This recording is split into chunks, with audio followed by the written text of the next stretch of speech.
अच्छी और सच्ची खबरों में सबसे पहले बात उत्तराखंड की कर लेते हैं। देवभूमि के जंगल इन दिनों धधक रहे हैं। इन जलते हुए जंगलों को बचाने के लिए सेना से लेकर तमाम सरकारी एजेंसियां पूरी ताकत से जुटी हुई हैं, लेकिन अभी तक पूरी तरह से आग पर काबू पाया नहीं जा सका। हालांकि कुछ एक जगहों पर बारिश के चलते आग की लपटें शांत जरूर हुई हैं। जंगलों में आग लगने के आरोप में अब तक 196 केस दर्ज हुए हैं और कुछ गिरफ्तारियां हुई हैं। वहीं ये मामला अब सुप्रीम कोर्ट भी जा पहुंचा है।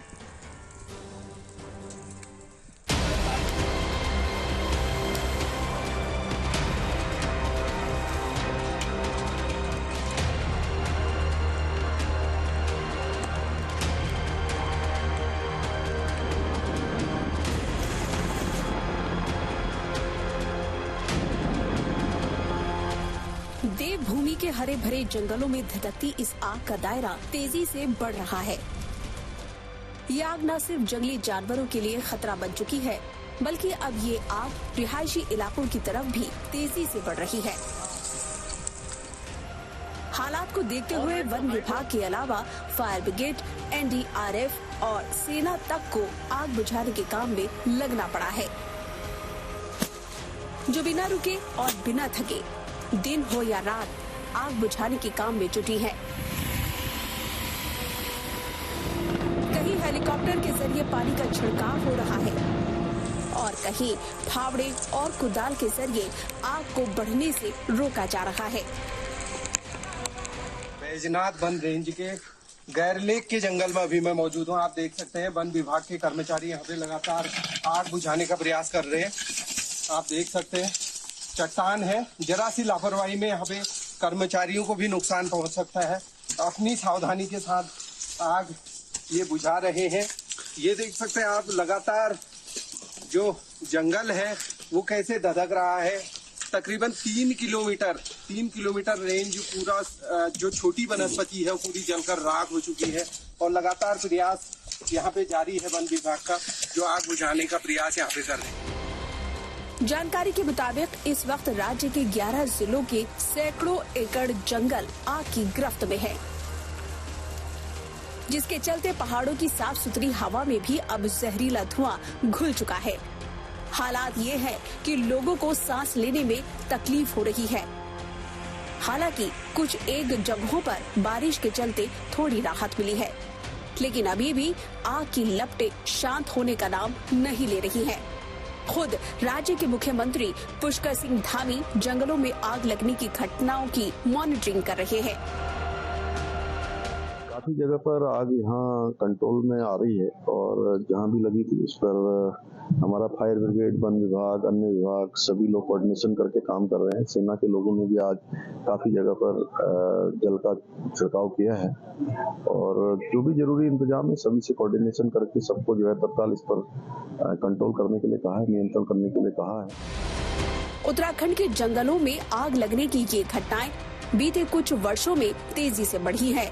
आंकड़े भी इसकी गवाही दे रहे हैं। साल 2019 में 30 जून तक मौजूद आंकड़ों के मुताबिक 2158 आग लगने की घटनाएं हुई, जिनमें 2981.55 हेक्टेयर वन भूमि जलकर खाक हो गई। साल 2020 में 23 जून तक 135 घटनाएं हुई, जिनमें 172.69 हेक्टेयर वन भूमि जलकर राख हो गई। इसके अगले साल यानी 2021 में 23 जुलाई तक 2813 आग लगने की घटनाओं में 3944 हेक्टेयर वन भूमि को आग निगल गई, जबकि साल 2022 में 6 अगस्त तक करीब 2186 घटनाओं में 3226 हेक्टेयर वन भूमि जलकर खाक हो गई।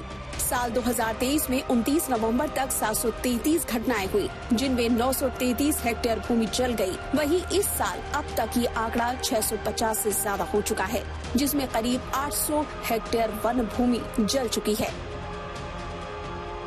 आग लगने की इन घटनाओं के पीछे कारण तो कई हैं, लेकिन जानकार इंसानों की लापरवाही को मुख्य कारण मानते हैं। संपूर्ण क्षेत्र में जन जागरूकता पे विशेष प्रयास किया जा रहा है, क्योंकि अधिकतम घटनाएं होती हैं या तो मानव भूलवश होती हैं या उनके द्वारा जानबूझ के लगाई जाती हैं, इसलिए जागरूकता पे विशेष ध्यान दिया जा रहा है। और हमारे कंट्रोल रूम बने हुए हैं जिस पर टोल फ्री नंबर भी इसमें लगा हुआ है, तो किसी व्यक्ति को अगर परागने की सूचना मिलती है तो उस टोल फ्री नंबर पर हमें बता सकता है और तत्काल टीम रिस्पॉन्ड करती है और वहाँ पराग बुझाने का काम करेगी। देवभूमि के जंगलों में आग का ये मामला अब देश की सबसे बड़ी अदालत में भी पहुंच चुका है। इसको लेकर एक याचिका सुप्रीम कोर्ट में दाखिल की गई और इसकी जल्द सुनवाई की मांग की गई। बागेश्वर से जगदीश चंद्र पांडे, हल्द्वानी से राहुल सिंह और देहरादून से Ankit Sharma, good news today. आगे बढ़ते हैं और बात करते हैं मौसम के मिजाज की। इन दिनों पहाड़ों और मैदानी राज्यों में मौसम का अलग ही रूप देखने को मिल रहा है। एक तरफ जहां पहाड़ों पर जोरदार बारिश और बर्फबारी हो रही है, वहीं दूसरी तरफ देश के मैदानी राज्यों में हीट वेव चल रही है। दिल्ली हो, यूपी हो, हरियाणा हो, यहाँ पर लोग गुड न्यूज का इंतजार कर रहे थे और गुड न्यूज ये है कि उन्हें आने वाले दिनों में गर्मी से राहत मिल सकती है, क्योंकि मौसम विभाग ने एक बार फिर से बारिश की संभावना जताई है।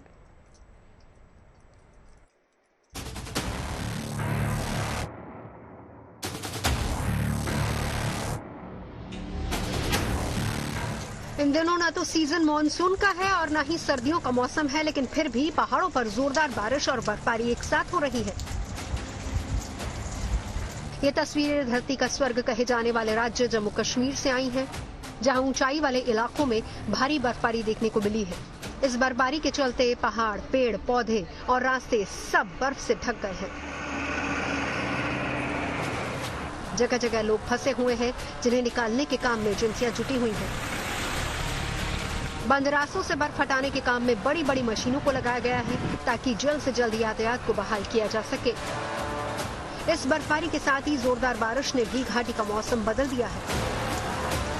लगातार बारिश के चलते नदी नालों का जलस्तर बढ़ा है।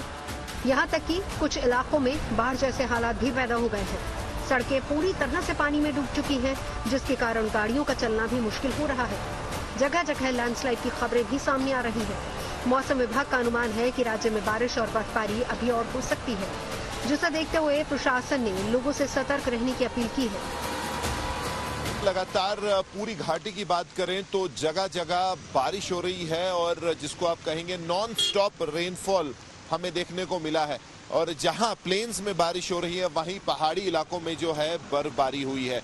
गुरेज जैसे इलाकों की बात करें, गुलमर्ग या बारामूला कुपवारा के जो पहाड़ी इलाके हैं, वहां कई जगह पे 6 से 8 इंच तक जो है फ्रेश स्नोफॉल हुआ है, जिसके चलते जो टेम्परेचर है, तापमान में काफी ज्यादा कमी आई है। सरकार ने अपने कंट्रोल रूम एक्टिवेट किए हैं। वहीं जो जनता है उनको कहा गया है कि जो पहाड़ी इलाके हैं वहां जो है ना जाएं। जहां जहां जो है लैंड स्लाइडिंग हो रही है, वहां से जो है अवॉइड करें, उन रास्तों पे ना जाएं।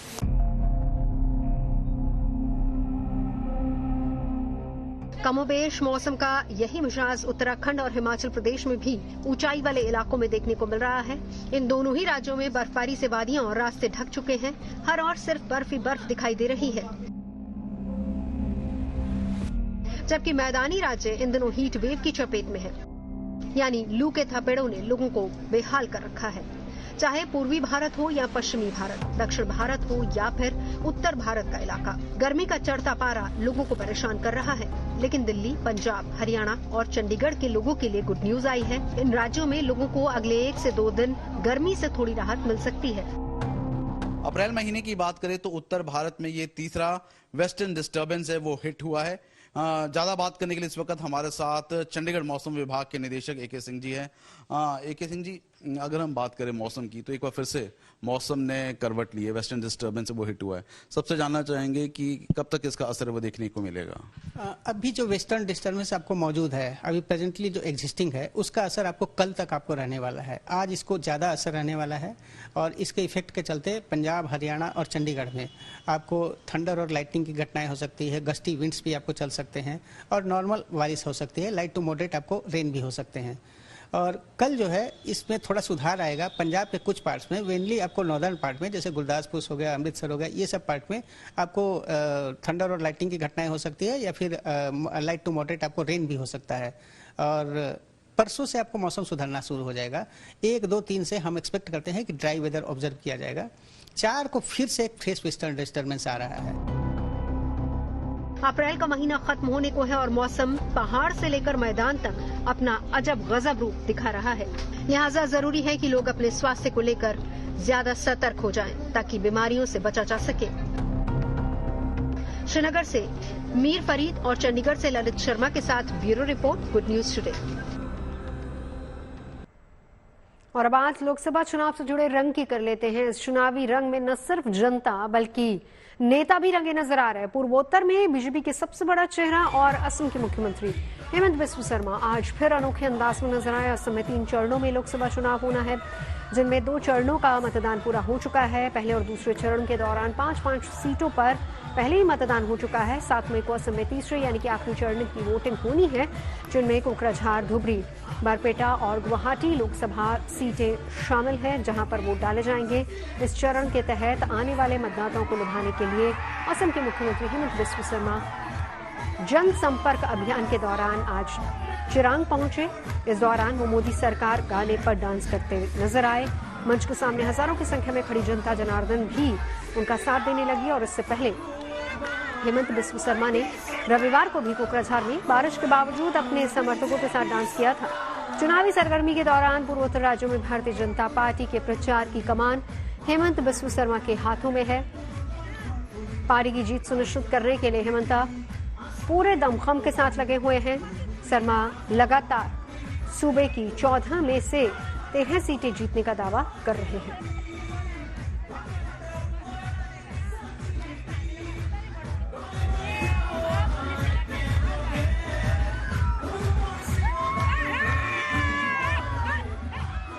हमारा असम में चुनाव बहुत बढ़िया हुआ है। 14 सीट में हम 12-13 चुनाव जीत लेगा। हमारा असम में चुनाव बहुत बढ़िया हुआ है। 14 सीट में हम 12-13 चुनाव जीत लेगा। राजनीति के अखाड़े के कई बड़े चेहरों ने लोकसभा प्रत्याशी के तौर पर आज अपना नामांकन दाखिल किया, जिसमें सबसे पहले रक्षा मंत्री राजनाथ सिंह और लखनऊ से बीजेपी उम्मीदवार भी हैं, जिन्होंने अपना नामांकन दाखिल किया। इस दौरान यूपी के मुख्यमंत्री योगी आदित्यनाथ, उत्तराखंड के मुख्यमंत्री पुष्कर सिंह धामी समेत बीजेपी के कई बड़े नेता मौजूद रहे।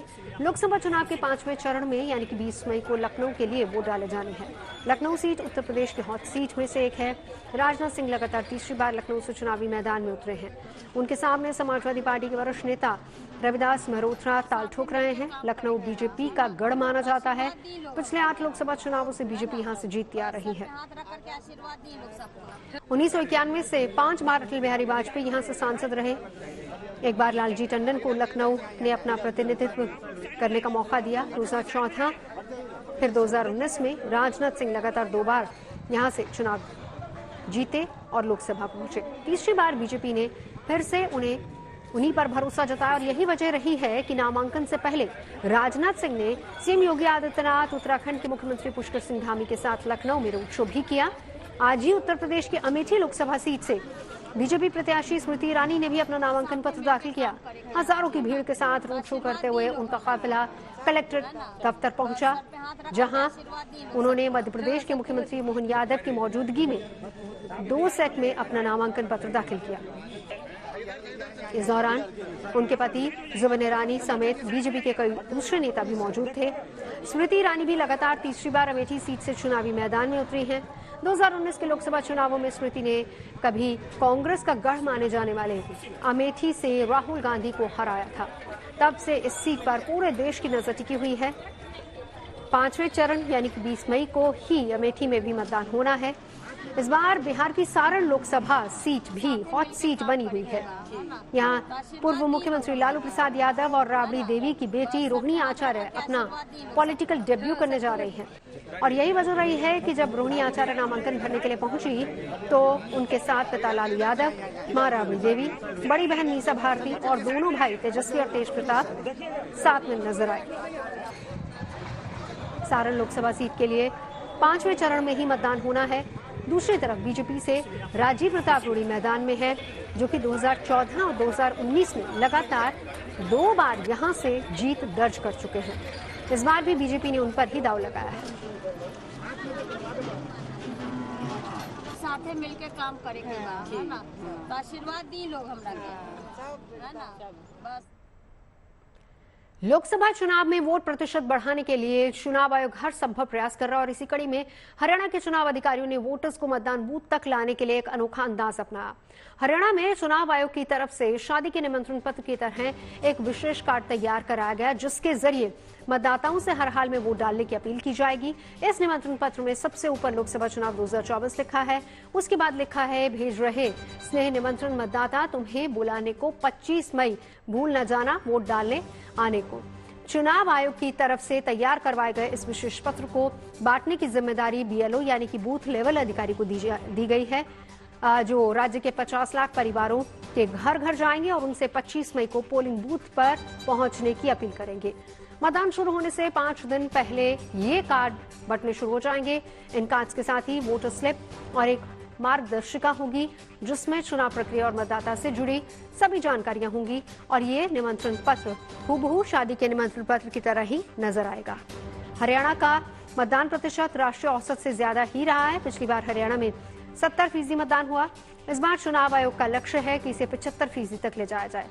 इस लक्ष्य को हासिल करने के लिए मतदाताओं के लिए ये विशेष निमंत्रण पत्र छपवाए गए हैं, जिससे लोकतंत्र के महापर्व में सभी की भागीदारी बढ़ सके।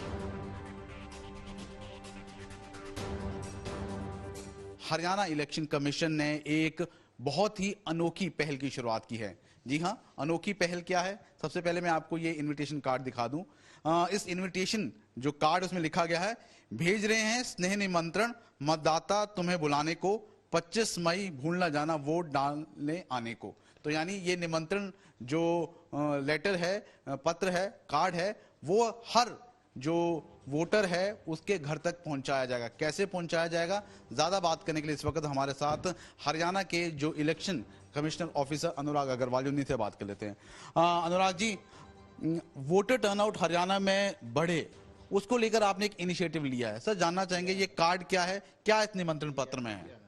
तो ये जो कार्ड है, it is like a wedding function where the voters are Bharat and the commission और हम लोग घर वाले हैं जो उनको इनवाइट कर रहे हैं। This will be a beautiful card which will go to every household in Haryana and जो दर्शनाभिलाषी होते हैं, जो अतिथियों के दर्शन करने की अभिलाषा होती है, जिनके मन में, वो प्रिसाइडिंग ऑफिसर और पोलिंग ऑफिसर्स हैं। बिल्कुल उस तरह से इसको डिजाइन कराया है और ये हर घर तक हम भेजेंगे, हर वोटर तक ये पहुंचेगा और हर वोटर को हम हाथ जोड़कर निमंत्रित करेंगे कि आप मतदान केंद्र पर आए 25 मई को और अपना मत डालें।